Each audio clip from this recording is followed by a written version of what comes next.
ভাই আজির রহমান কিতা খবর, ভালো আছেন ভাই? আলহামদুলিল্লাহ ভালো আছে। একটা জিনিস জানতাম চাই, আর তোমার যে ইসলাম ধর্ম গ্রহণ করার আগে তোমার লগে একটা যে অলৌকিক কাহিনী হয়েছিল, ও অলৌকিক কাহিনীটা তোমার কাছ থেকে আমরা শুনতাম চাই। আর আমি যে সময় হিন্দু আসলাম, এই সময় তো হিন্দু ধর্ম পালন করতাম।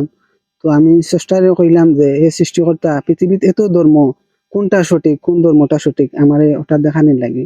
আমি রাতকে অজু ফরিয়া দোয়া ফরি উঠছিলাম যে হে সৃষ্টিকর্তা, যে ধর্মটা সঠিক ওটা আমারে দেখানোর লাগে।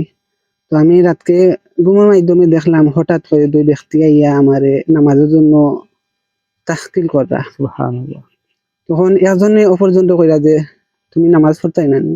তখন আমি স্বপ্নের মাধ্যমে আসলাম যে যে স্বপ্নটা দেখছি, যে আমি টুপি পিন্ধিছি, পাঞ্জাবি পিন্ধিছি। সুবহানাল্লাহ। তো হেরা দুই ব্যক্তি ওলা টুপি পিন্ধিছুন, পাঞ্জাবি পিন্ধিছুন। আচ্ছা। আমি চিনি না হেরারে। তো অপরজনে আরেকজনকে কইলা যে হে যেদিন মুসলমান হইব সেদিন তাকে নামাজ পড়বো। সে কইব সুবহান ইনশাআল্লাহ হে নামাজ ছাড়তো না যেদিন মুসলমান হইব। সুবহানাল্লাহ। আলহামদুলিল্লাহ।